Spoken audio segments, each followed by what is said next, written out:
Bom dia, queridos, graça e paz do Senhor. Hoje é domingo, dia 24 de novembro, e nós estamos trazendo para você mais uma lição da nossa revista Palavra e Vida, a revista da Convenção Batista Fluminense. E a lição de hoje é de número 8, que o texto Hebreus 8, 7 a 13. E o tema da nossa lição, o mediador de superior aliança. Então vamos ver o texto que temos aqui. Pois, se aquela primeira aliança fosse perfeita, não seria necessário procurar lugar para outra. Deus, porém, achou o povo em falta e disse: Estão chegando os dias, declara o Senhor, quando farei uma nova aliança com a comunidade de Israel e com a comunidade de Judá. Não será como a aliança que fiz com os seus antepassados, quando os tomei pela mão para tirá-los do Egito, visto que eles não permaneceram fiéis à minha aliança. Eu me afastei deles, diz o Senhor. Esta é a aliança que farei com a comunidade de Israel depois daqueles dias, declara o Senhor. Porei minhas leis em sua mente e as escreverei em seu coração. Serei o seu Deus, e eles serão o meu povo. Ninguém mais ensinará o seu próximo, nem o seu irmão, dizendo: Conheça o Senhor, porque todos eles me conhecerão, desde o menor até o maior. Porque eu lhes perdoarei a maldade e não me lembrarei mais dos seus pecados. Chamando nova esta aliança, ele tornou antiquada a primeira, e o que se torna antiquado e envelhecido está a ponto de desaparecer. Aí está, uma nova aliança para que nós possamos viver um novo tempo. E Jesus está nos trazendo estes ensinamentos maravilhosos para cada um de nós viver a alegria, a presença de Jesus nas nossas vidas. Mas vamos à nossa lição de hoje. Objetivo: reconhecer a superioridade da nova aliança em Cristo Jesus, compreendendo que Ele é o mediador perfeito que nos garante o acesso a Deus e nos liberta da condenação da lei, incentivando a gratidão e a fidelidade à nova aliança. Na lição anterior, aprendemos que Jesus é o sumo sacerdote segundo a ordem de Melquisedeque. Refletimos o quanto é importante compreender o significado dessa expressão profética para a nossa vida. Na lição de hoje, que é uma continuidade do argumento do autor da carta aos Hebreus sobre a superioridade da obra de Cristo em relação à antiga aliança, refletiremos que os ritos e cerimoniais do passado apontavam para Jesus e sua obra. Então vamos ao primeiro momento da nossa lição. A antiga aliança era uma sombra.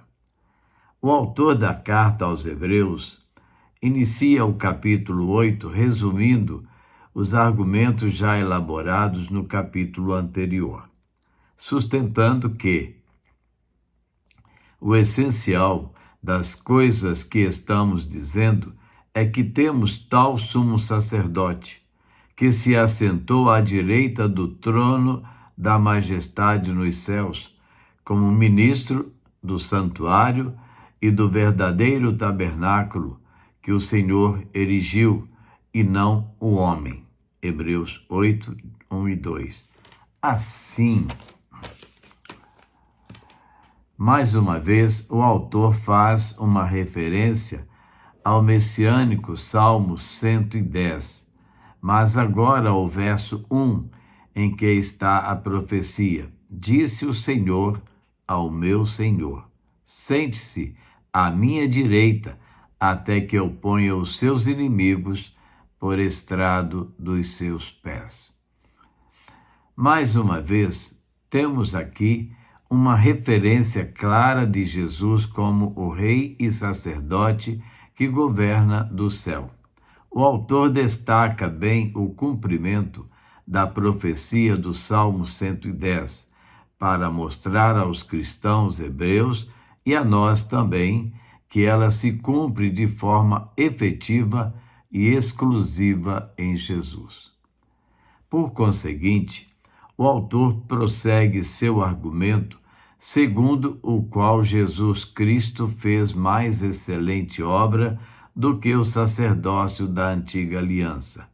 No Antigo Testamento, os sacerdotes tinham o dever de oferecer dons e sacrifícios, isto é, eles tinham de oferecer ações de graças a Deus pela salvação e oferecer sacrifícios de animais no tabernáculo em favor do povo. Acontece, porém, que Cristo não ministra naquele tabernáculo terreno, até porque aquele era transitório, mas sim no santuário celeste, o qual nunca terá fim. Assim, o que o autor quer nos mostrar é que a antiga aliança era apenas uma sombra, uma figura daquilo que é a verdadeira realidade. Ademais, o autor da carta aos Hebreus sustenta essa verdade, mostrando que, assim como Moisés foi divinamente instruído quando estava para construir o tabernáculo, diz o verso 5, pois Deus dissera: tenha cuidado para fazer tudo de acordo com o modelo que foi mostrado a você no monte. Aquele tabernáculo era um mero modelo, uma representação do santuário celeste, no qual Cristo, o Rei e sumo sacerdote, ministra para sempre. O autor conclui com uma afirmação definitiva: se a primeira aliança tivesse sido sem defeito, de maneira alguma estaria sendo buscado lugar para uma segunda aliança. Hebreus 8, 7. Assim, Cristo está no santuário celeste e intercede por nós. Essa verdade fundamental nos lembra das palavras do apóstolo Paulo na carta aos Romanos, capítulo 8, do verso 31 até o verso 34. Que diremos, pois, à vista destas coisas? Se Deus é por nós, quem será contra nós? Aquele que tão pouco seu próprio filho, aquele que não poupou o seu próprio filho, antes por todos nós o entregou, porventura não nos dará graciosamente com ele todas as coisas? Quem intentará acusação contra os eleitos de Deus? É Deus quem os justifica. Quem os condenará? É Cristo Jesus quem morreu, ou antes, quem ressuscitou, o qual está à direita de Deus e também intercede por nós. Ele é o mediador de uma superior aliança. Que maravilha, ou que maravilhosa aliança está estabelecida, ou esta aliança estabelecida por Jesus, não é mesmo? Agora vamos ao segundo momento. A lei agora está no coração. Com efeito, toda a lei cerimonial na antiga aliança era transitória até ser perfeitamente cumprida em Jesus. De fato, todos os ritos e cerimoniais da antiga aliança apontavam para Jesus. aquele que trouxe vida à letra da lei. Mas, ou mais uma vez, é importante lembrarmos das palavras do apóstolo Paulo em sua segunda carta aos Coríntios, capítulo 3, do verso 5 até o verso 8, segundo a qual sustenta que é por intermédio de Cristo que temos tal confiança em Deus, não que por nós mesmos sejamos capazes de pensar alguma coisa como se partisse de nós. Pelo contrário, a nossa suficiência vem de Deus, o qual nos habilitou para sermos ministros de uma nova aliança, não da letra, mas do Espírito, porque a letra mata, mas o Espírito vivifica. E se o ministério da morte gravado com letras em pedras se revestiu de glória, a ponto de os filhos de Israel não poderem fitar a face de Moisés por causa da glória do seu rosto, ainda que desvanecente, como não será de maior glória o ministério do Espírito. Lindo, né?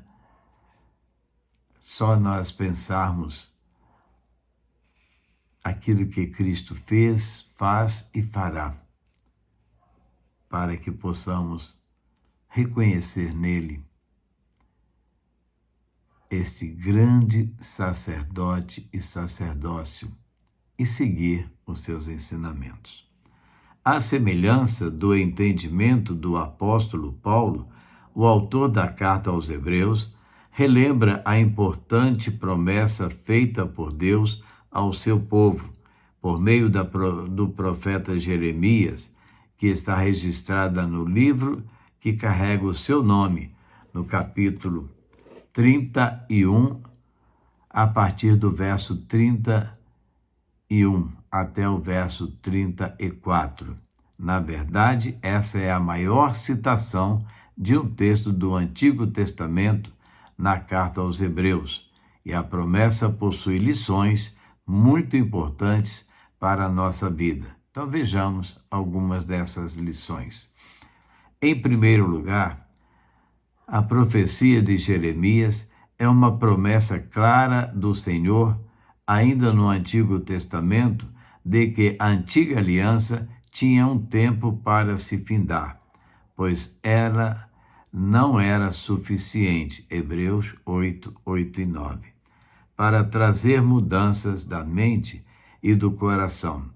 Em segundo lugar, a profecia de Jeremias evidencia a vida pelo Espírito, não mais segundo os mandamentos em tábuas de pedra, pois eles por si só não eram capazes de mudar o coração.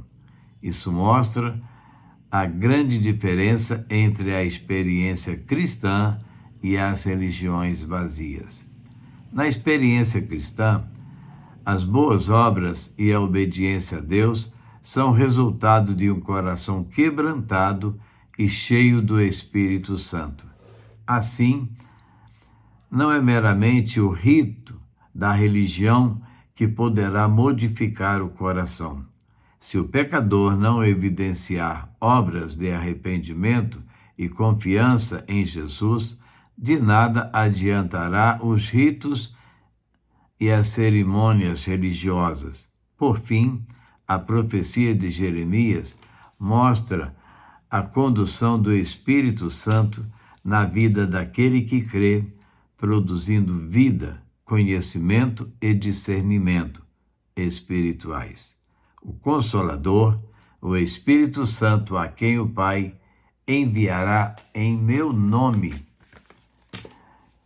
esse vos ensinará todas as coisas e vos fará lembrar de tudo o que vos tenho dito. João 14, 26. Disse Jesus aos seus discípulos: sim, ele já veio e está em nós, nos fazendo conhecer e discernir a lei do Senhor e produzindo vida nova em nossos corações. que nós possamos viver uma nova vida. E assim, através do nosso viver, almas conhecerão que Jesus Cristo é o grande e sumo sacerdote. Terceiro momento da nossa lição. O velho foi superado pelo novo. O último verso do capítulo 8 contém duas sentenças importantes. A primeira diz respeito ao fato de que, quando o Senhor falou sobre uma nova aliança, a antiga aliança se tornou ultrapassada. Cristo é superior a todos os ritos do passado. Não há mais necessidade de voltarmos às cerimônias e rituais do Antigo Testamento. Por mais encantadores que possam parecer, eles eram apenas sombras, meras figuras de algo muito maior e muito mais poderoso e que produz vida. A segunda sentença, sustentada pelo autor da carta aos Hebreus, pode parecer muito direcionada aos nossos irmãos destinatários da carta. Eles viviam dois perigos teológicos. O primeiro perigo seria a rejeição da fé em Cristo, voltando às práticas judaicas.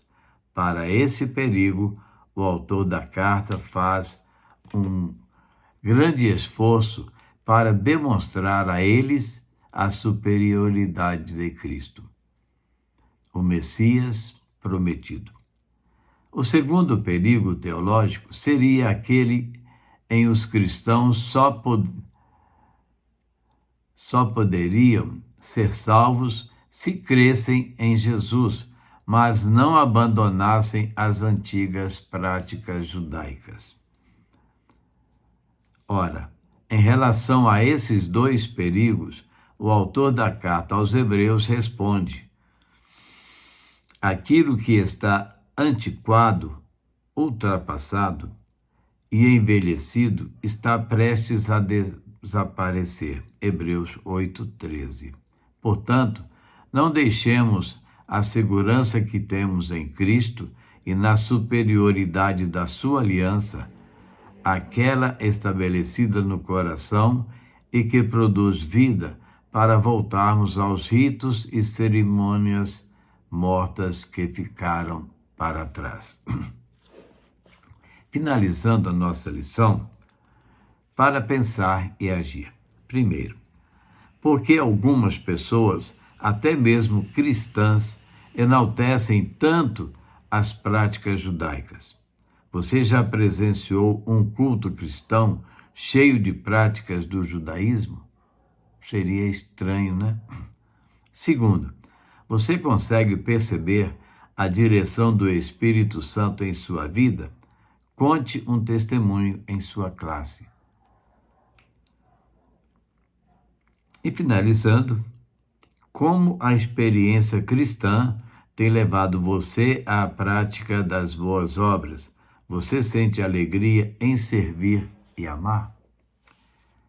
Como é bom quando você pode fazer algo que vai deixar alguém feliz, que vai ajudar o próximo, que vai resolver uma situação. Tantas oportunidades nós temos de fazer o bem, só precisamos fazê-lo. Pense nisso. Vamos orar? Nosso Deus e Pai, damos-te graças, Senhor, por mais um domingo, mais uma oportunidade de estudarmos a Tua Palavra através da Escola Bíblica Dominical. Ajuda-nos, Senhor, na nossa caminhada. Fortalece a nossa fé, perdoa os nossos pecados, dá-nos discernimento de tudo que está ao nosso redor, para que andemos num caminho reto, um caminho direcionado pelo Senhor. Te pedimos, Senhor, abençoa as tuas servas que estão ali no acampamento da Mulher Cristã em Missão, aprendendo mais para viver melhor. Ajuda-as, ó Deus, e logo mais, no seu retorno para casa, que o Senhor possa conduzi-las em segurança, trazendo, ó Deus, em paz, e que nada venha interferir na trajetória que elas têm até chegar aqui em casa, ó Deus. Muito obrigado, Senhor. Te pedimos, Deus, pelos missionários, pelas igrejas. Te pedimos, Deus, fortalece a fé dos teus servos, dos teus filhos. Abençoa as lideranças das tuas igrejas, Deus. Aquelas que estão atravessando problemas, tantas igrejas com problemas pastorais, ó Deus.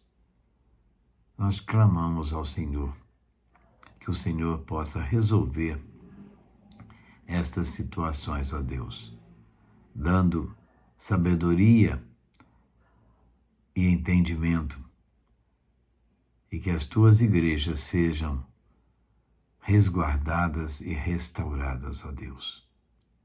Muito obrigado, Senhor, por tudo. Abençoa as nossas famílias em toda a sua extensão. Nós oramos agradecidos no nome de Jesus. Amém. Amém, queridos? Não fique preocupado. Sabe por quê? Porque Deus cuidará de ti. Deus cuidará de você. Em qualquer circunstância, Deus está do seu lado, cuidando da sua vida.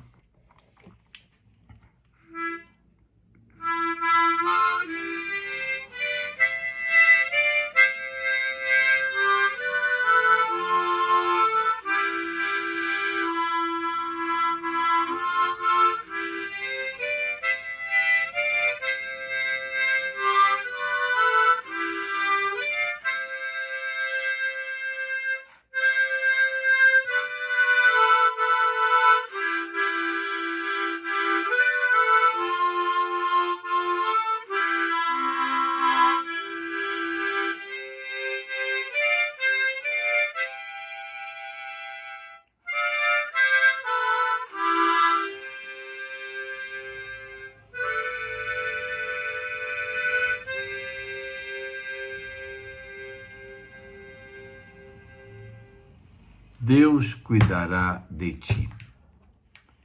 Não fique aflito. Confie em Deus. Só Ele pode cuidar de você. Ele é o nosso Deus. E assim, queridos, estamos chegando ao final de mais uma EBD com você. Nossa Escola Bíblica Discipuladora no seu lar. Que Deus esteja abençoando a sua vida e que você possa aproveitar esse dia, o domingo, o dia do Senhor, para estar aprendendo mais acerca do Senhor, estudando a palavra, cantando louvores, conversando com Deus, ouvindo o que Deus tem para falar ao seu coração. E aproveite aquele horário de almoço em família, se confraternizando ali numa comunhão santa e pura. Mas não se esqueça de estar na casa do Senhor. Logo mais, aproveite o momento. Vá à casa do Senhor. Vá buscar o Senhor enquanto se pode achar. Invoque-o enquanto Ele está perto. Ele quer ouvir a sua voz. Ele quer falar com você. Fale com Ele. Deus está esperando por você. Amém? E assim, chegamos ao final. Não é? Amanhã, segunda-feira, se Deus permitir, estaremos trazendo para você uma nova reflexão da palavra do Senhor para a edificação das nossas vidas. A todos, um bom dia, na graça e paz de Jesus, e até logo mais. Que nós possamos nos encontrar ali na primeira Igreja Batista de Itaperuna. Amém, queridos?